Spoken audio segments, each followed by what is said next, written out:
Hey everyone, Mike Vogel here for WashingtonCaps.com. Welcome back to another edition of Break the Ice, joined by our crack producer Zach Garrett and by new general manager Chris Patrick. And Chris, first off, how different was this offseason for you, or maybe just even the last couple of months of this offseason?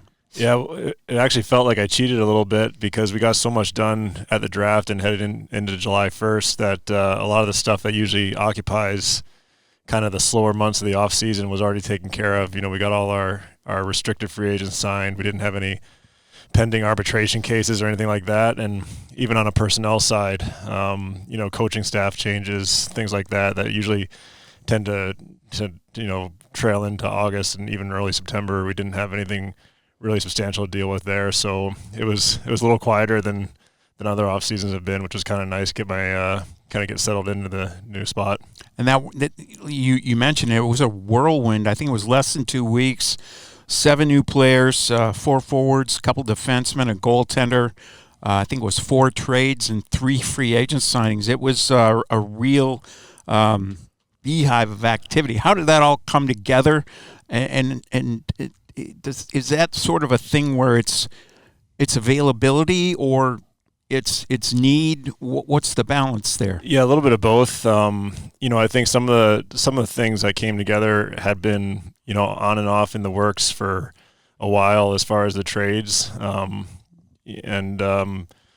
think the timing on the free agents. I think once we had a sense of what was going to happen on transaction standpoint, we started to look at what holes we want to fill and what free agents we want to target. So it felt like it all happened quick, but some of that stuff we'd been talking about for well over a year and even longer. And then you get a bunch of people stuck in a suite in Vegas for a couple weeks and you start getting ready to make some moves. So do you feel like that the different format of the draft and the need for just given the timing of the way free agency came so close after the draft and with development camp and all, did that alter the way you guys prepared and sort of did business, staying out there for that period of time? Yeah, I think it's gotten tighter and tighter every year, that timing between Stanley Cup final, draft, and free agency. There really wasn't an option, I think, other than to stay out there and just continue to work post-draft into free agency. I think that's part of the reason why there's, the draft moving to more of a potentially remote type situation. I think a lot of that will help with that tight timing, and you don't lose a couple of days just traveling kind of in a really crucial part of your off season. But yeah, I think for us, it was the best decision for us, and we really were able to kind of hunker down and replicate what we have here as far as a war room and be productive while we were out there. And as you and I sit here and talk, we're a couple of days removed from the beginning of training camp, but there's a lot of guys at camp this year. I feel like this is a bigger camp roster than we've had in the last couple of seasons. First, let's talk a little bit about opportunity and the need to balance opportunity with, especially in the salary cap era. I think you can't just give guys jobs. You can say, well, man, this kid played really well in Hershey, or he's done everything we've asked of him. But where's the balance between saying, yeah, we would like this kid to take this job, but hedging it a little bit and making sure that you've got competition in camp so that he doesn't feel like he's just being handed something? Yeah, I think it's a balance. Sometimes it can be a hard balance to find, but I think our organizational philosophy has always been like you have to earn your opportunities, earn your ice time, and that starts in Hershey. With a very competitive team there always, and prospects aren't necessarily given plum roles and key special teams opportunities. They have to earn it. And I think that continues into when you're trying to crack the NHL roster. Like if you've proved yourself at the AHL level, there's still other guys that you have to beat out to be on that NHL roster, and so we try to have that right level of competition. And like I said, sometimes it's a hard balance because you don't want to completely box out your younger players, but I think in general, if they put themselves in the position to beat out some of the established guys or some of the guys that you bring in to compete with them, then you're going to feel a lot more comfortable about them and their ability to handle the NHL schedule and NHL competition. The early days of training camp are long ones too, and that's because you got three groups of guys that are going through the paces of working out behind the scenes, being on the ice, seeing video, etc. At the end of each day, and you've also got large contingent of the hockey operations crew in town, scouts, development people, etc. But at the end of each day, what goes into breaking that down when you guys all meet up? Because you've got to assess so many different things every day as camp moves on. What goes into that overarching sort of evaluation of these 3 weeks? Yeah, amongst you yeah. people. I think it's you kind of have different levels of evaluation. You're kind of established NHL core guys. You want to see where they are from a physical and readiness standpoint. You want to make sure that they're doing what they need to do to be ready for game one of the regular season, not necessarily, be flying for the first exhibition game, but making sure that they're doing what they know they need to do for that first game. And then you have kind of your guys that you brought in, for organizational depth. And in some cases, you've watched these guys from the outside, and now you have them in your organization. So you want to get a better feel for what they are and what they can bring, what they might be able to do on a call-up basis, or if they can even maybe crack the team in a depth role. And same thing with, like we talked about with our younger guys that, have had success in Hershey and are trying to crack the squad. So you want to kind of assess them on a different scale than you are maybe the veteran guys. Like every day is kind of a test for them, and how did they do today, and are they bringing their best game, and how they do in last night's exhibition game, and things like that. And then you have guys that are more, the AHL contracts, the young drafted kids that you're just kind of, how they do today kind of thing, and you can see them learning as they go. It's actually a lot of fun to see 19, 20-year-old guy coming through his first or second camp and seeing how vastly he improves from a day-to-day and week-to-week basis. So you kind of do break it down into those categories, and you have different levels of evaluation for the different types of players. I want to drill down just a little bit on some of the specific areas of what the roster seems to look like, at least now. Over the last several decades, 3.5 decades to be more precise, this team has put more goaltending man games into the NHL than any other team in the league, and it's not really close. But as we sit right now, your goaltending depth chart is 4 undrafted goaltenders, with only one of them being signed for next season. How do you see this playing out? Because you've also got the cheapest goaltending tandem in the league going in, which is a real benefit as long as those guys can perform. Yeah, I'm hopeful and I'm fully expecting that it won't be the cheapest goaltending tandem a year from now. Right. The hope is we have, like you said, we have one goalie under contract after this season. So I think it's a great opportunity for 3 guys to come in and show us what they have, and hopefully, we'll be able to figure out, the direction we want to take in their goaltending department based on how they play. And to me, it's a open competition, and again, rewarding players for how they perform, and trying to put the best group on the ice. So we'll see how it plays out, but I think it's a good spot to have 3 guys competing for that position. And just looking at a blue line core, kind of philosophically, there's a lot of traits that are desirable back there. Mobility, escapability, physicality, first pass, the list goes on and on. How do you balance? You're never going to find the perfect specimen, but you want to have as many of those elements left to right and 1 through 8. How do you sort of balance that, see that, and prioritize which of those traits?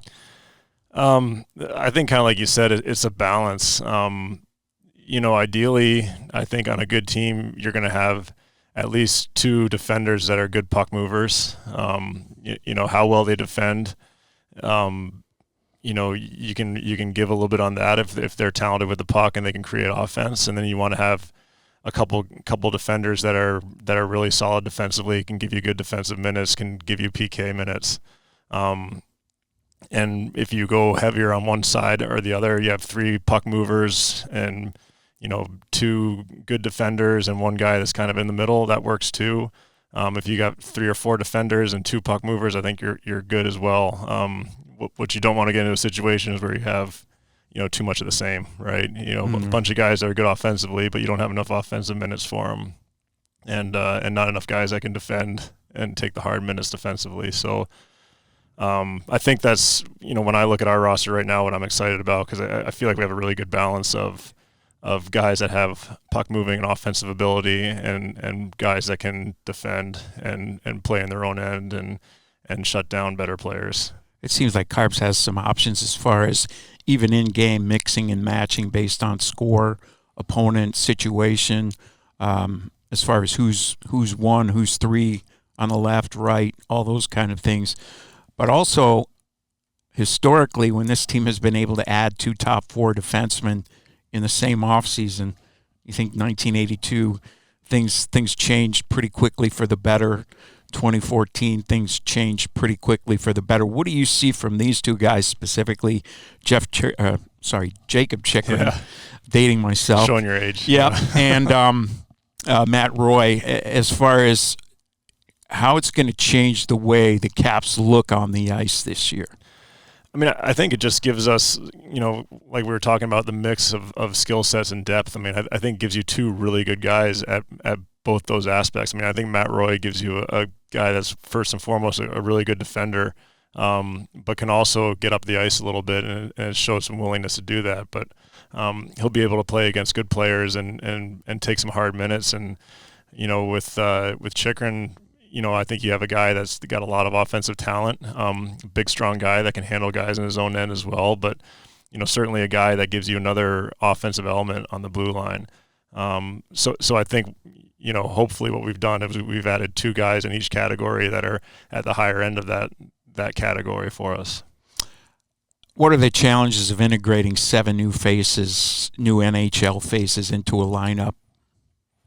I think that's more a coach and player line mate thing. Mm-hmm. And that's the nice thing about doing it in the off season is, players have a chance to get in here, get comfortable with the city. I know some of the new faces have been here for quite some time, actually, and that helps with familiarity and getting to know your teammates and people you might be playing with from either a D partner or a line mate perspective. And then from the coaching side of it, they're gonna put out a group on the first couple of days of camp and see how it looks, and I'm sure some will stay together, some will change, and game 1 might look one way and game 5 will look completely different. But they'll kind of use their time here in September and October to find what they think works best. And it'll definitely, I think, take some time with that many new players. But again, coming from an off season versus an in season trade, I think it just helps a lot for the players to be more comfortable with everything in the organization.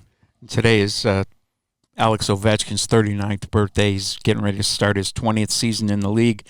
Wondering your thoughts on his first half versus his second half last season, what you saw that was different, and how you think the new forwards and the new defensemen coming in will complement and kind of maybe foster his climb toward that magic number that we're all hoping he gets to. Yeah. I mean, as far as last season, first half, second half, I mean, I thought for the whole team as the season went on, there's obviously new coaching staff, a lot of new faces in the coach's room. And I think there was some,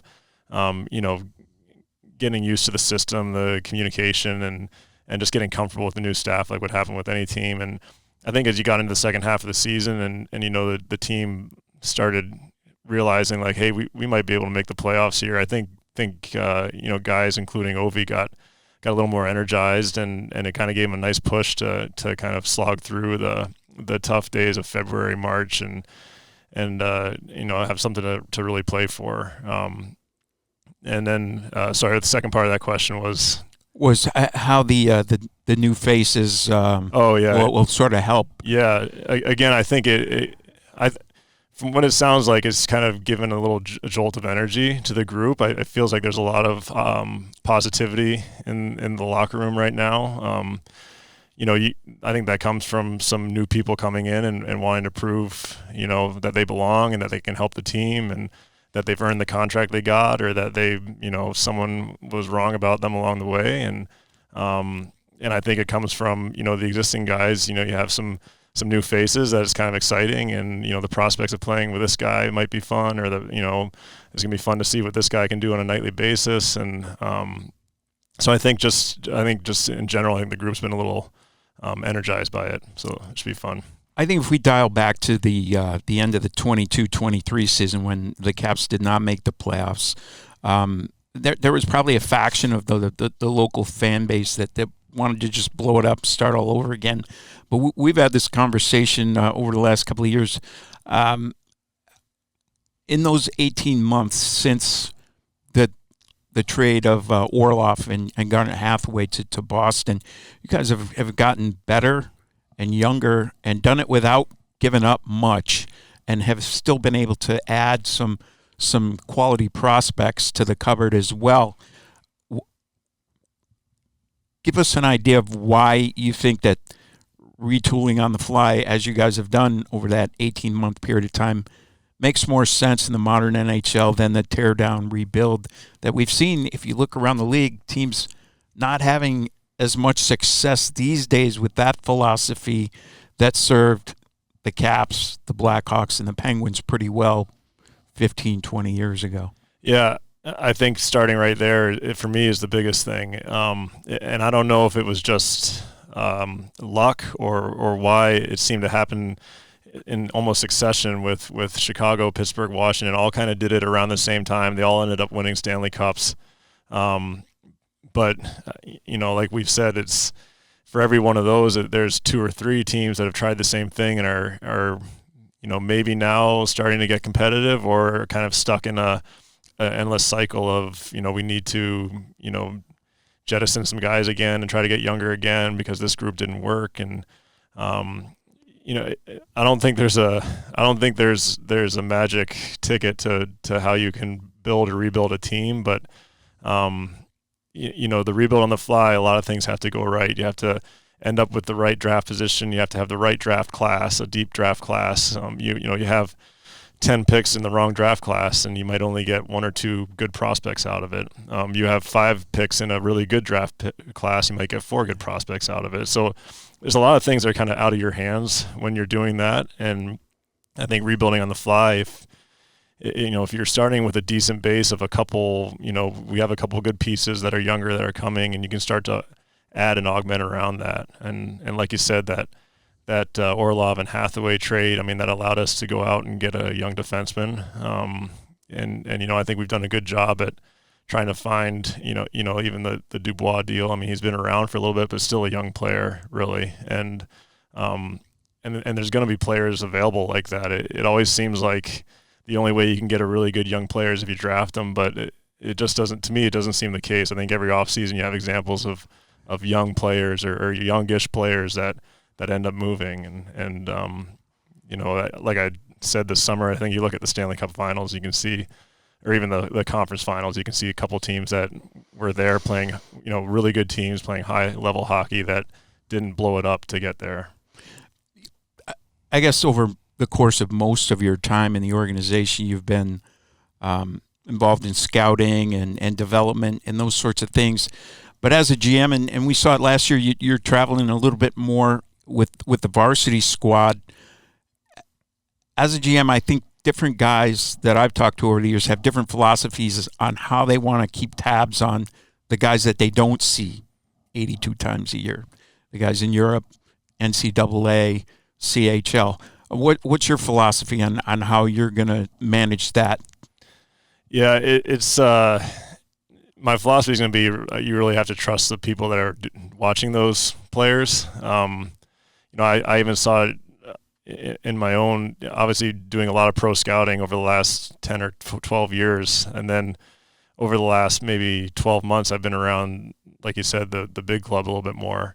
And you lose your reads pretty quick. And it's, all of a sudden it's like, what I think of a player, and then I talk to our pro scouts, and I'm realizing like, oh, it's I'm a little dated on my reads on this guy. So so I think you have to trust the people that you have doing their jobs, and you have to trust their reads. And what I love about our process, both on the amateur side and on the pro side, is everybody has a voice, and it's very collaborative.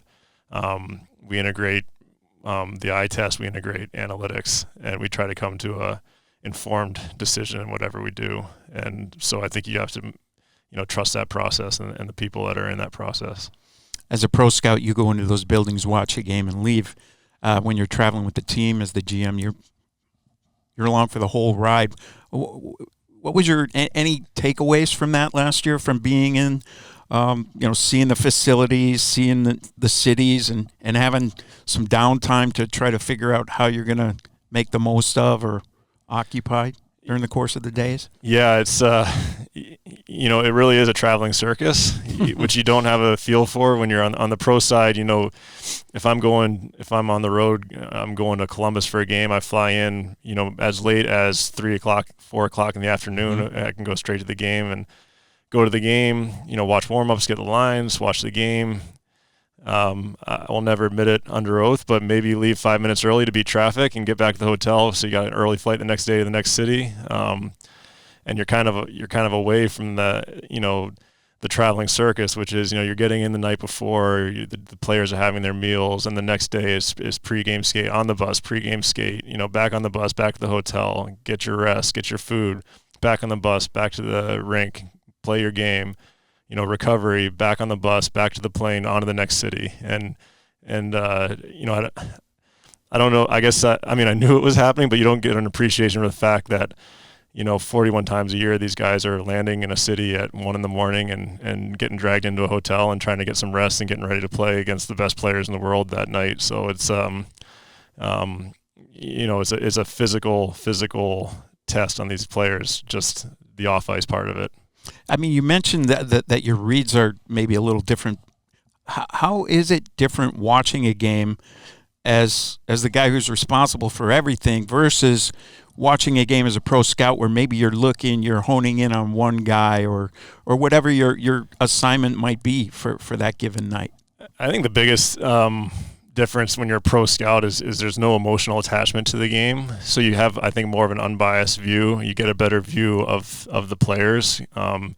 You're not worried about, oh, was that a dirty hit, or, oh, that was a terrible call.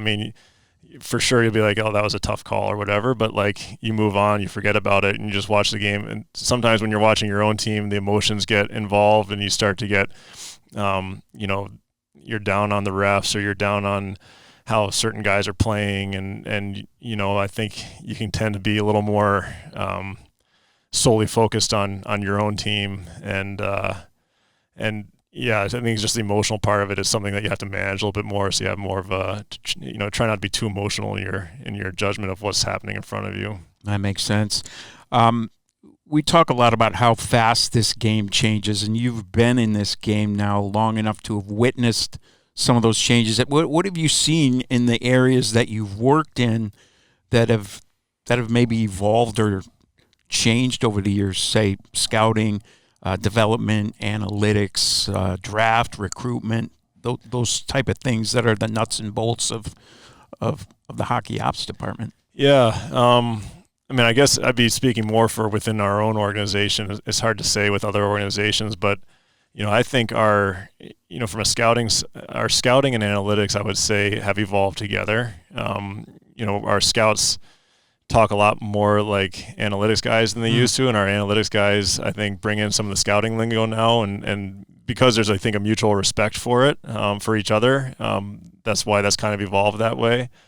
I think in general, as the league has evolved into where it is now, where I think there's more skill up and down a lineup. You don't really have those old fourth lines that would just, you'd have an enforcer on them to just go out there and go hit a bunch of guys and then get off the ice, and you're not playing power play, you're not playing. There's just not that that kind of setup in the NHL now. And I think our when you're scouting, you realize that and you adapt to, like, this. I love this guy. I love that he'll fight anybody, but if he can't PK, like, how are we going to use him? Things like that. So I think as the game's evolved, we've kind of evolved along with it.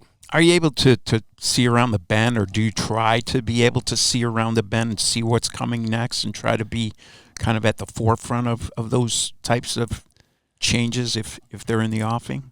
Yeah, I mean, I think without giving away too much, I Sure. think we think there's things that we're good at, and we think there's certain types of players that have, that are maybe undervalued in the league, and those are the kind of guys we try to focus on. And yeah, it's I don't know if it's necessarily like trying to look into the future, but when we see a guy that we think has a lot of value for a team at maybe and is playing on a contract that's less than that value, we see a good opportunity. How do you balance what's in the cupboard right now, what's in the organization, those 50 contracts or whatever number the Caps have at this moment, versus what your vision of a blueprint of a winning NHL team versus what Carbs would like to have to cook the meal tonight? Yeah. What I like about where we are is we have, I think, kind of several levels from an age perspective of players.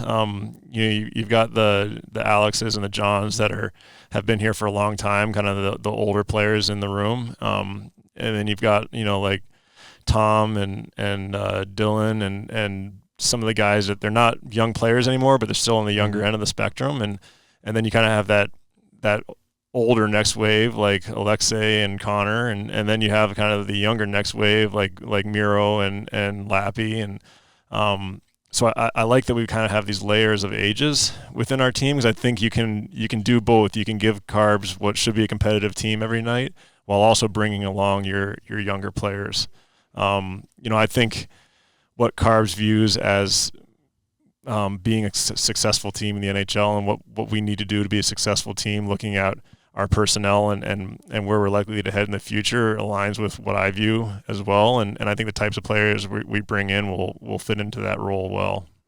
When games end, typically reporters are waiting outside to be led into the locker room to talk to players. And typically in that period of time, we see you, Kenny McCudden, Scotty Murray come down and wander past us and into the room to talk to Carbs post game. What are those conversations like when you go into the coach's office and you guys are assembled, like in the 5 minutes after the game has ended, heat of battle just still kind of in the air, win or lose? Which maybe how does it go when you guys win? How does it go when you guys lose in those conversations? Obviously when you win is generally more positive, but I think you try to take the emotions out of it and give a fair assessment of the game. I try not to talk too much. I try to just kind of listen in and hear what the coaches are saying, and if I feel like I need to, have an opinion on something, I will. But mostly it's kind of a quick debrief, and a lot of times, especially if you're on the road, like they're getting packed up, getting ready to go, and they want to know what they need to focus on when they're going through the video of the game and for meetings the next day. So there's a lot of that conversation too, like, Carbs talking to Mitch or to Scotty Allen or Scotty Murray, and like, did you notice this? Did you see this? Like, what happened here? And I think that helps frame what they need to look at on the video stuff. And obviously in the losses, it's a lot more quiet. I'm a lot less likely to say something. Usually you kind of after a 10 or 15 minute cool down period, the conversation starts going again. And like I said, it's a traveling circus, so you just start getting ready for the next one. I think when Barry Trotz came here and Mac took over as GM in 2014-15, we saw a real sort of shoring up of the culture in the room that had maybe sagged a little bit in the years before that. And I feel like that's been a really big piece of what's enabled you to bring talent here and retain talent. I know when I started here and the team was based in Maryland, this was not a real attractive place for free agents to come because the team wasn't playing downtown. They were seeing the Greenbelt Marriott in those days, which maybe didn't put the DMV area in the best light for those players who only spent a little bit of time Ronnie, how important has that been, and what's your role in maintaining that going forward? Yeah, I think from what I hear, kind of anecdotally, both from a player side and like a hockey ops side, a lot of people like what they see from the outside from our organization, and I do think that kind of starts from the top, like with Ted and Dick. There's been a lot of consistency. There's been, they allow the hockey people to do what they do. They don't interfere or try to get too involved. I think, personally, I think I've been here for maybe 2 work stoppages plus COVID, and Ted's taking care of all his employees through that. That doesn't go unnoticed, and I think that resonates all the way down the organization. And players, I think feel that same kind of like, this is a good place to be. We get treated well here. There's stability, there's consistency. I think people value that. As you're set to embark upon this first season as GM, and you look back at your journey to get here, the MBA, working in finance, working in with the development guys, doing pro scouting, being the liaison between the Caps and their AHL team. How do all of those things prepare you for what's ahead? Yeah, I mean, I do draw on my non-hockey world a lot. A lot of what I did was thinking critically and working with other people to come to a solution or an understanding or an investment decision, and then managing that process through an organization, various checks and things they have in place for you to actually make an investment. And I definitely learned a lot about working in that kind of environment, and it could be applied to a team environment. And on the hockey side, yeah, I think starting out early on, I was going to a lot of college games, a lot of junior games, some Hershey games, and then moving on to the pro side, and the timing of it, I kind of got to see players that I'd watched in junior and college as they turned pro in the minors and as they made it into the NHL or not. And so you kind of get an appreciation for, all right, this is what this player looked like as an 18-year-old in Windsor, but this is what he looks like now, and why is that happened, or how come this guy ended up being such a good NHL player? And so you start to understand kind of that life cycle of a player and what makes players successful, and really you get an appreciation for how players evolve, and for every guy that makes it look easy and jumps right into the league, there's a whole bunch of other guys that have to work at it to get better and finally get there. And I think every scout has that kind of realization, I think 3-4 years into the job of okay, now I kind of get it, like how hard it is for these guys, and how you have to kind of be patient with them getting there. And so on the hockey side, that for sure has given me perspective. But yeah, I feel like I draw on all of it. It's been, for me, the time outside of hockey was very valuable for me. And speaking of that, I mean, when George McPhee was coming up through the ranks, it seemed like I seem to remember George being told specifically by Lou Lamoriello, you should go get a law degree.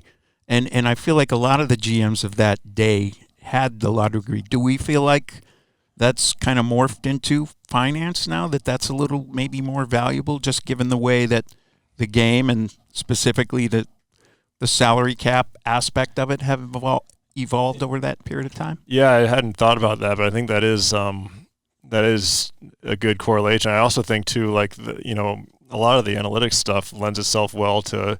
So the finance world has gotten a lot more analytical too, right? I mean, there's funds that trade based on they got algorithms running to come up with investment strategies, and a lot of that transfers into a bunch of other industries, including hockey. And I think there's also a lot more, I don't know, it feels like there's a lot more opportunities in finance for people than maybe there were 20, 30 years ago, like different types of people, like programmers and things like that. So yeah, maybe there is a correlation there between the finance and the hockey world. But yeah, for me, I think the finance background has definitely come in handy with both the salary cap stuff and just kind of these franchises aren't getting any less valuable, and understanding the impact of some decisions on a company valuation, I think has been important to understand. That makes sense for sure. Each of the three guys that sat in that GM's chair before you held that seat for 10 years or more, and you worked closely with the last two of them, George McPhee and Brian McClellan. Which aspects of their philosophy or their day-to-day, those two guys specifically, since you worked with them, do you feel like are going to sometimes players hear a coach's voice in their head when they become coaches themselves? Just wondering, like, similar to that analogy, what do you take from those two guys that you worked so closely with? Yeah, well, with Mac, my role with him was different than with George. We definitely worked a lot closer. With George, I was one of the pro scouts, and Mac was kind of the guy that he held counsel with a lot. So, but for sure with Mac, with the voice of Mac that I'll hear in my head is just asking questions and asking the right questions, and being, I guess, patient and methodical and coming to a decision. I think the great thing about Mac is he will not rush to a decision. Like, he'll take his time, he'll think about it, he'll poll the group, he'll think about it some more. And I think, especially in this day and age, people want to be so quick to be like, okay, let's do this, or let's make this move. And sometimes it's better to sit back and come to the right decision, even if it takes a little bit longer. And even if you risk missing on something because of it. And as far as George, I think he was what I remember most about his impression on me was, he was really plugged into the league. Like, I think he made a lot of calls. He had good relationships with all the GMs. He didn't mind taking a call with another GM in the war room with us, and you could hear, like, they were not just cordial, like they enjoyed each other's company, and you could tell when he was calling another GM, they're excited to hear from him. And I think, having that relationship and that perspective of, like, look, I know we compete against each other on a nightly basis, but it doesn't mean we can't be friends and have good working relationships. And I thought George was really good at that aspect of things. When we had you on 3 years ago, I think it was, we talked about your relationship with the game, your family's relationship with the game, and you had mentioned that when you were a kid, you started soaking up these history books. You flip to the back and look for your family's name and read up on that sort of thing. How valuable is that, just knowing the history of a game and knowing sort of the things that have happened along the way, and being able to take counsel from that, and also have your own kids come to that realization yet of, wow, my family really has a long-standing relationship with this game? So the history part of it, I guess it just, just like, I feel like history in any, understanding U.S. history or European history or history of the NHL, like, the more perspective you have on things that happened in the past, mistakes that were made, things people did the right way. I mean, I think if you can absorb that and remember it, you're hopefully unlikely to repeat those mistakes again. For me, you can kind of see how the game has evolved from these old pictures I used to look at in books with goalies with no helmets on to where it is now, and how do we get to this point? And part of it was just evolution of the athlete, evolution of the equipment, but also part of it was, the NHL making some really savvy moves to address issues with the game and make it a better game for players and fans.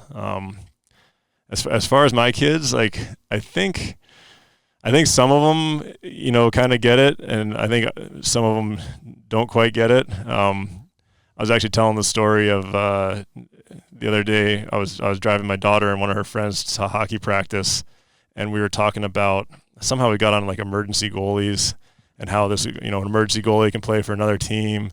And I said, well, there was a really famous emergency goalie in our family one time, and I told the story about Lester, and I thought they'd be really impressed by it, but it kind of landed with a thud for some reason. So I said, Google Lester Patrick, you'll see a really cool picture. Maybe that'll be more interesting for you. It's about 95 years ago. Yeah. There's probably a little something lost in the translation there. The other thing that you mentioned 3 years ago was that your first Caps game was against the Hartford Whalers at the old Cap Center, and they were sporting the Cooperalls. Well, this is the 50th anniversary of the Washington Capitals. We're only a couple of weeks away from the 50th anniversary of that first game. What are your thoughts on just the fact that we're able to sit here and say that? Because there were a number of times where things could have wobbled off the rails, and this team could have folded or gone elsewhere. Yeah, well, first it makes me feel old because I remember, I think it was a 10th anniversary patch that the Caps had. When we were looking at the patches, I remember they showed the 10th anniversary. I was like, oh, I remember that. It's like that was the 10th anniversary, and now we're at 50. But yeah, I mean, I think it's one is a testament again to the consistency of the organization. Really, you look at the 50 years that this team has been in Washington D.C. and kind of since the early 80s, there's been a lot of good teams here. I mean, and obviously playoff success has varied, but for the most part, every year the fans in DC got to see a pretty good team on the ice, a team that was competing in the playoffs. And yeah, it's been fun, to look at some of the stuff. There's marketing and PR upstairs are trying to gather as much history as they can, and I've been flipping through some of the old pictures, and it's bringing back a lot of memories. And even the other day, I was, Don Fishman pointed me to a YouTube video that had every playoff overtime goal the Caps have ever scored, and that was definitely a trip down memory lane, and a fun one. Yeah, it was really fun. So I'm really excited for what they have in store this year to kind of recognize the 50th because, I think I started kind of understanding the Caps when I around 82 or 83, and so I guess that's been almost 40 years for me. So I'm hoping to have a lot of memories jar loose seeing what they have in store for us this year. It's going to be a lot of fun. It's going to be a lot of fun for the fans, too. We really appreciate you taking the time. This is the busiest time of year for you guys. Really appreciate talking to you and wish you all the best in training camp and obviously moving forward from that. So thanks, Chris. You bet. Appreciate it. Thanks a lot.